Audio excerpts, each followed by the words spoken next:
Hi guys, welcome back to Holes by Louise, Sachar. We are currently on chapter 6 on page 21. So Stanley has gone to his tent. He has met his fellow campers, prisoners, I don't know. They all go by different nicknames, and perhaps as we learn more about them, we'll learn the reason why. Stanley took a shower, if you could call it that, ate dinner, if you could call it that, and went to bed, if you could call his smelly and scratchy cot a bed. Because of the scarcity of water, each camper was only allowed a 4-minute shower. It took Stanley nearly that long to get used to the cold water. There was no knob for hot water. He kept stepping into, then jumping back from, the spray until the water shut off automatically. He never managed to use his bar of soap, which was just as well, because he wouldn't have had time to rinse off the suds. Dinner was some kind of stewed meat and vegetables. The meat was brown, and the vegetables had once been green.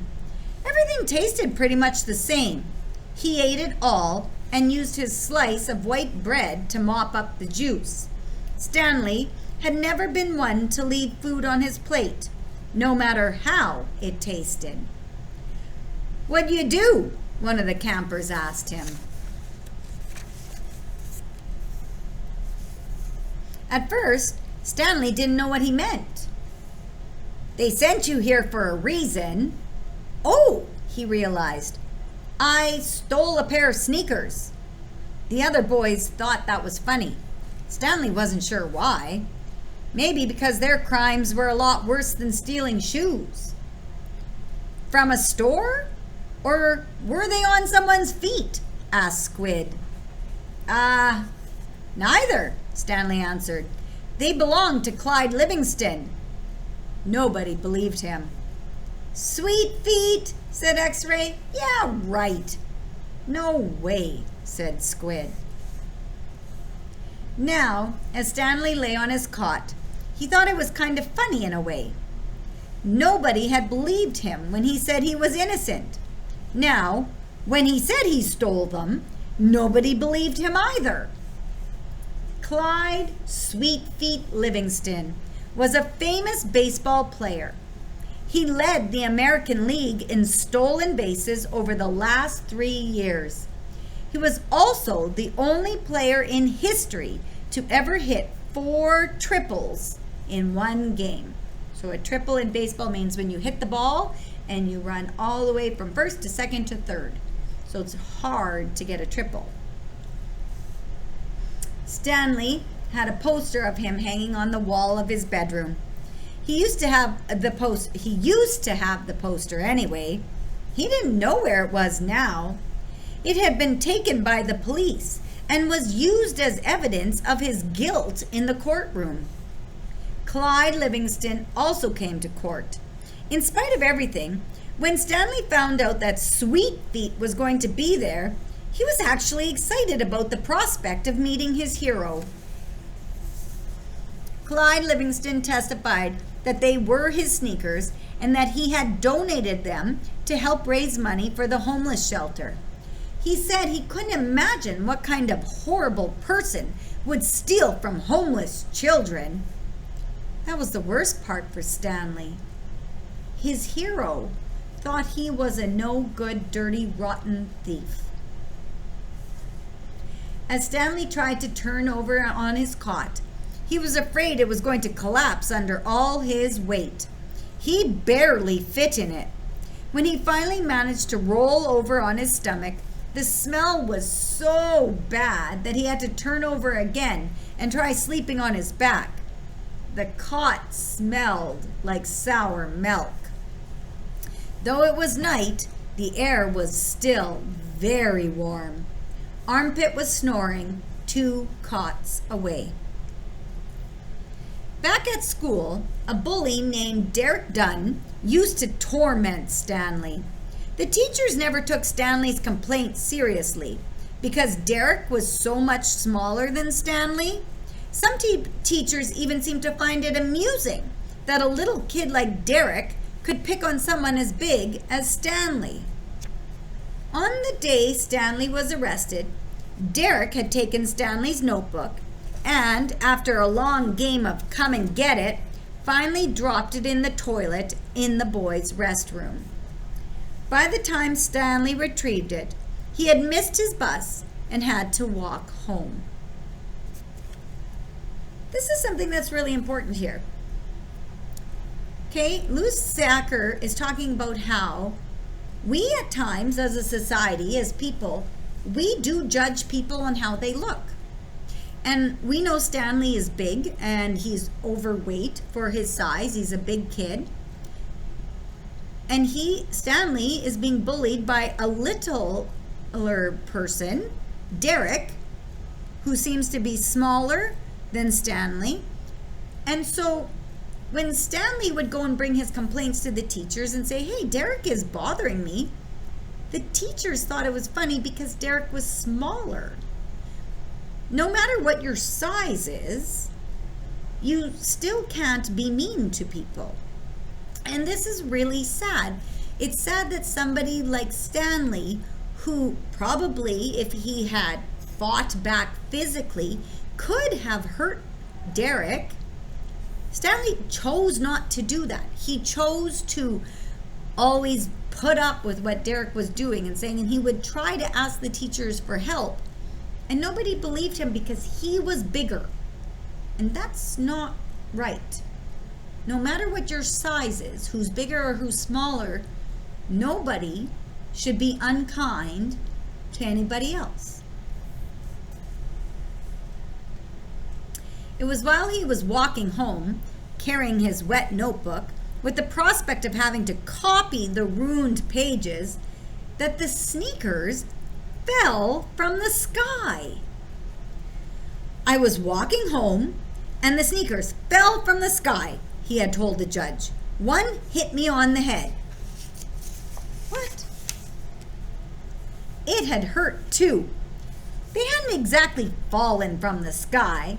He had just walked out from under a freeway overpass when the shoe hit him on the head. So he's walking underneath an overpass where there's a major road going overhead. He's walking underneath it, and as he's walking underneath it, the shoe comes and falls over the overpass and hits him on the head. Stanley took it as some kind of sign.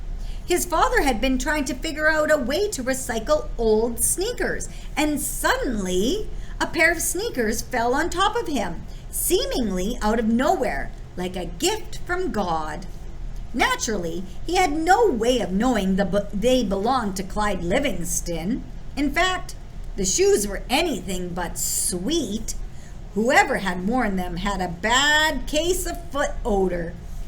Stanley couldn't help but think that there was something special about the shoes, that they would somehow provide the key to his father's invention.